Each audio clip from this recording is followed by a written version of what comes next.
How to set personal settings in ZOHO CRM. Open your web browser and log into your ZOHO CRM account. You'll land on your homepage where you can see your dashboard and various options.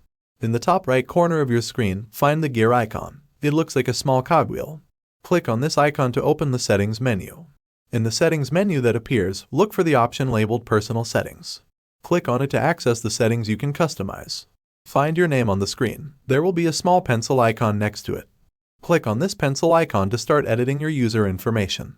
Make the changes you want. Click Save to keep your changes. Locate the locale information section. There should be a pencil icon next to it as well. Click this pencil icon to edit your locale settings, such as your time zone or language preferences. After making your changes, click Save. Look for options related to display name format and preferences. You'll see drop-down boxes where you can select how your name and other details are displayed. Click on these drop-downs and choose your preferred settings. Find the section where you can select a theme for your CRM. You'll see color options available. Click on the color you like to change the theme of your CRM interface.